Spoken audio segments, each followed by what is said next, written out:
ब्रह्म रस का पान प्रतिदिन करता हूं। हमने कहा आपको कहां मिला, कभी संध्या तो करते नहीं हो, अरे कभी ध्यान तो करते नहीं हो, आपको ब्रह्म रस कहां से हाथ लगा? तो कहने लगा मैं 15 रुपए का एक गिलास ब्रह्म रस पीता हूं। अरे कौन सा रस पीता होगा ये? गन्ने का रस। ये गन्ने के रस को ब्रह्म रस माने बैठा है और उसी में लगा पड़ा है। अरे दयानंद ऋषि ठीक कहते हैं, ये जीवात्मा सांसारिक पदार्थों को भोगता है और उनमें फंसता है, ये उसी में फंसा पड़ा है। हमें सांसारिक पदार्थों को भोगना है, लेकिन तच्चित्त रहित है ना, उसमें मन को घोल मोल करके नहीं, बल्कि वर्जन करके अगर हम अपने जीवन के संचालन के लिए उन पदार्थों का भोग करें तो हम भजन कर सकते हैं। इसलिए भुंजी था भोग तो करें, पर मन को उसमें आसक्त करके नहीं, बल्कि जीवन के संचालन के लिए, भगवान के भजन के लिए हम अच्छे अच्छे सात्विक पदार्थों का सेवन करें। लेकिन ये उस गन्ने के रस को ही ब्रह्म रस माना बैठा, इतना आसक्त है।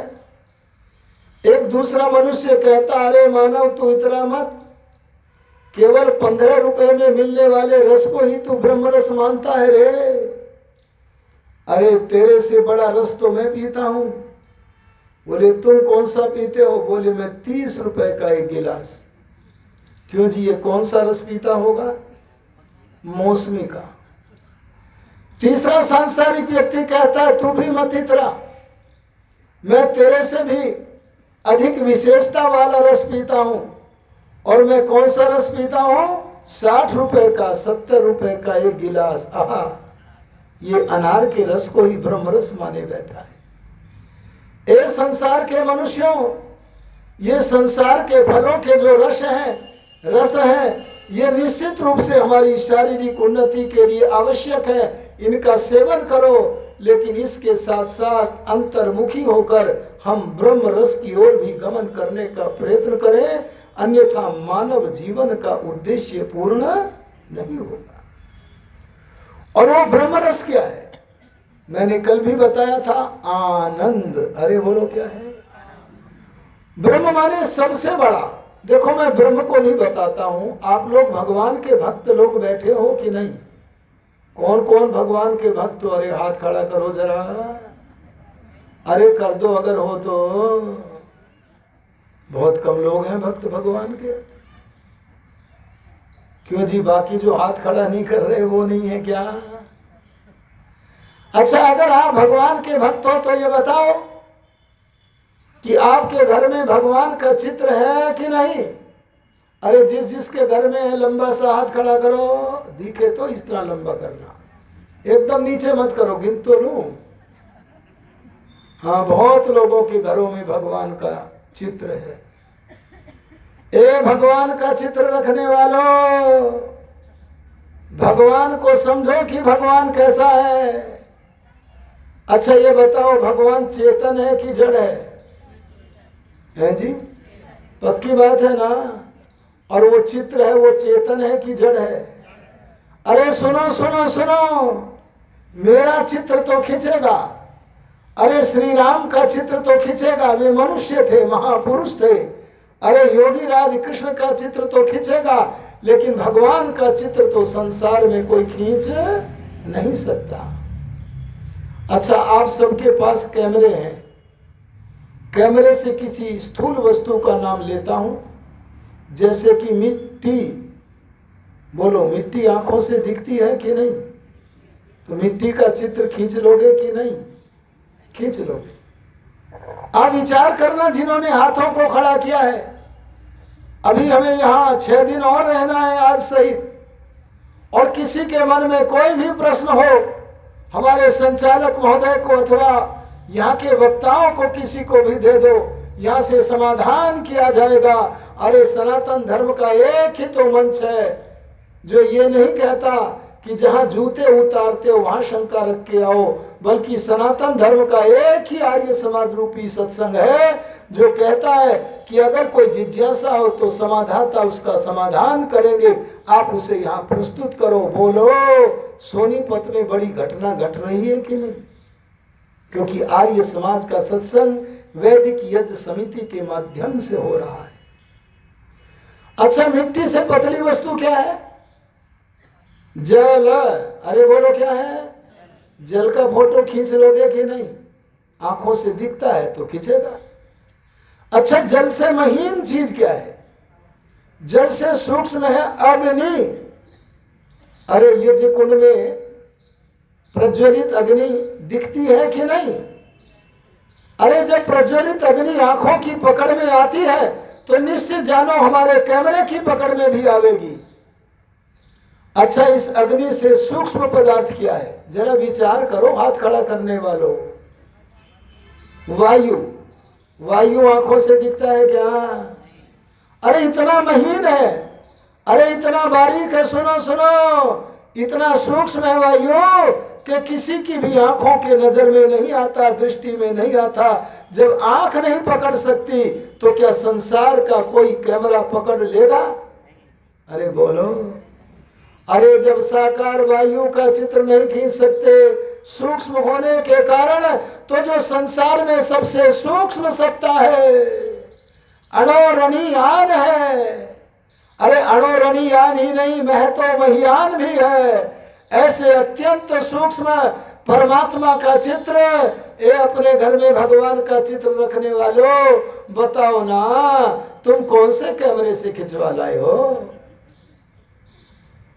बता देना हमें लिख करके, अब बता सको तो अभी बता दो। इसलिए ध्यान देना, जिन्होंने अपने घरों में भगवान के चित्र रखे हैं, दयानंद वहां से हटा करके जो सत स्वरूप, चित स्वरूप, आनंद स्वरूप परमात्मा है, उस भीतर वाले और विश्व सम्राट परमात्मा से आपको जोड़ना चाहते हैं। इसीलिए कहा आपस तत्व से जुड़ो।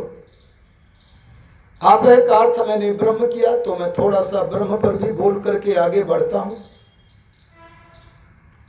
ब्रह्म के मैं एक ही उदाहरण आपके सामने रखूंगा, अर्थ तो कर चुका हूं। ब्रह्म माने ना,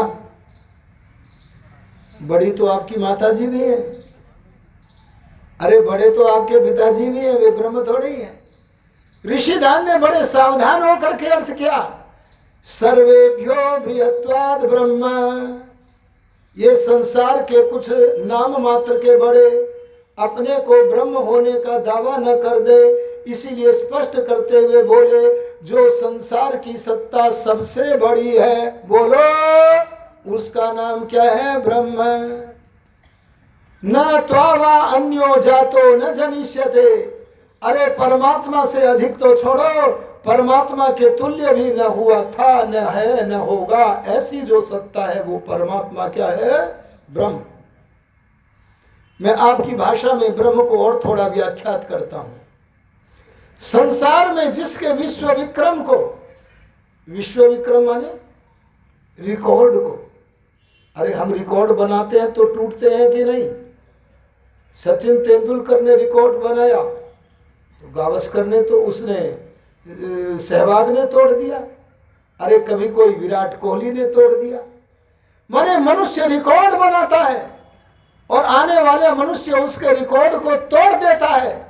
लेकिन जिस परमात्मा के गणना में नहीं आ सकते ऐसे असंख्य रिकॉर्ड हैं, असंख्य विश्व विक्रम है। उन असंख्य विश्व विक्रमों में से संसार का कोई मनुष्य चाहे राम बन जाए, चाहे कृष्ण बन जाए, चाहे दयानंद बन जाए, मैं धरती के बड़े लोगों का नाम लेकर के आपसे कहता हूं, कोई मनुष्य कितना भी बड़ा बन जाए लेकिन भगवान का एक भी रिकॉर्ड कोई तोड़ नहीं सकता।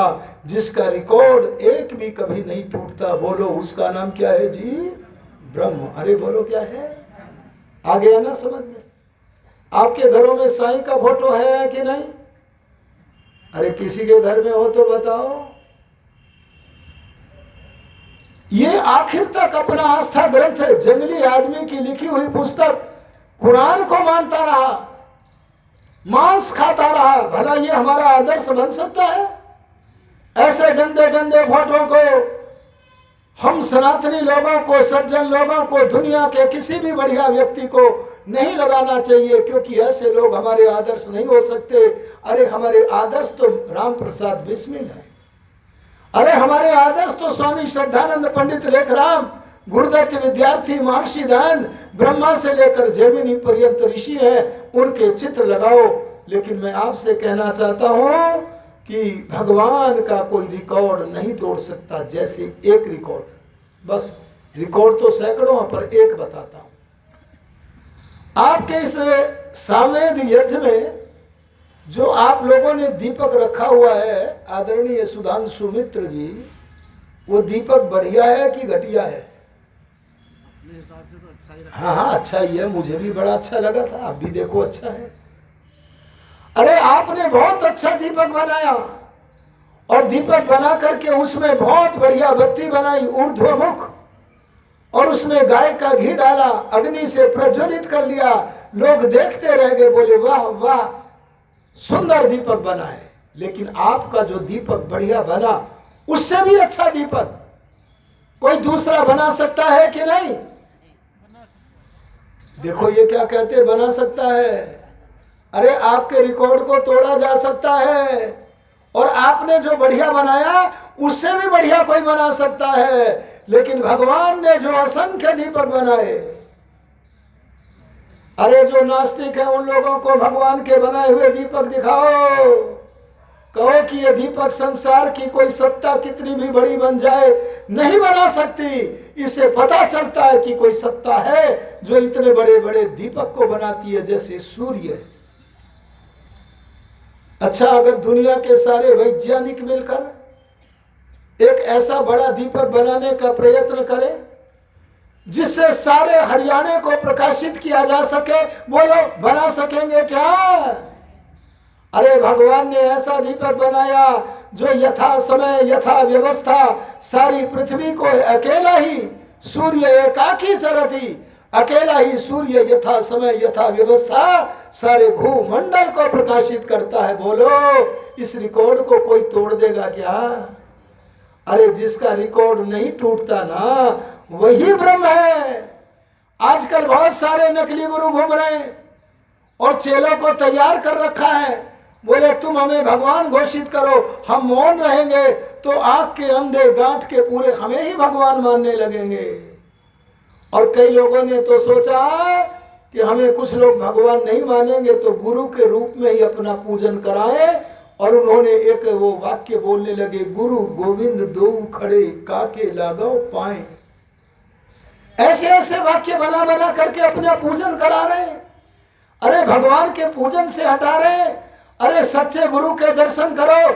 आर्य समाज का दूसरा नियम बनाता हुआ सच्चा गुरु कहता है, अरे जो विद्वान भी है, ब्रह्मनिष्ठ भी है, ऐसा गुरु दयानंद कहता है मेरी नहीं, उसी की उपासना करनी योग्य है। इसलिए ध्यान देना। और सुनो, ये जो दीपक आपके चमक रहे हैं ना बिजली वाले, ये जब बाजार से लाते हो तो कुछ गारंटी मिलती है कि नहीं है जी? कितने दिन की? 6 महीने की, वर्ष भर की। अच्छा, आपको विश्वास हो जाता है कितना चलेंगे? अगर हो जाता हो तो चुपचाप लेके आ जाओगे, लेकिन नहीं, आप लिखवाते हो, भाई लेखन कर दो, लिख दो, अगर बीच में खराब हुआ तो बदलेंगे, और अनेक बार बदलना भी पड़ता है। लेकिन भगवान का दीपक देखो जी, अरे सृष्टि आरंभ है जब से और प्रलय होगा जब तक, जितना नियत काल है उतने समय तक ये सूर्य नष्ट नहीं हो सकता। कोई मनुष्य कितना भी बड़ा बन जाए, अरे चाहे दुर्जन रावण जैसा बन जाए, लेकिन सूर्य को क्षति नहीं पहुंचा सकता, क्योंकि भगवान का उत्तरदायित्व है। जहां सूर्य का निर्माण किया है वहां सूर्य का प्रलय पर्यंत पालन और उसका जो है समय पर संहार करना, ये भगवान का काम है। मुझे महर्षि दयानंद की एक बात बड़ी पसंद आती है। आप ऋग्वेदादि भाष्य भूमिका का स्वाध्याय बड़े तन्मय होकर के करना। और वो क्या लिखते हैं? परमात्मा की कृपा से। अरे बोलो किसकी कृपा? कृपा माने सामर्थ्य देगा वो हमें। परमात्मा की कृपा से और हम लोगों के पुरुषार्थ से भगवान का संविधान वेद और सृष्टि के पदार्थ सृष्टि के आरंभ से प्रलय पर्यंत बने रहेंगे। पता लगा वेद न कभी उत्पन्न हुआ है, हाँ प्रादुर्भाव तो होता है पर यह नित्य है। यह समाप्त सृष्टि के आरंभ में जब है प्रादुर्भाव हुआ है तो इसका विनाश नहीं हो सकता है। हाँ ज्ञान की घटती और बढ़ती लोगों में होगी लेकिन समूल विनाश अरे बोलो नहीं होगा। ये उत्तरदायित्व तो परम पिता परमात्मा का भी बनता है और हमारा भी कर्तव्य बनता है कि हम वेद का प्रचार प्रसार करके सृष्टि नियम के अनुकूल काम करके पुण्य कार्य करें।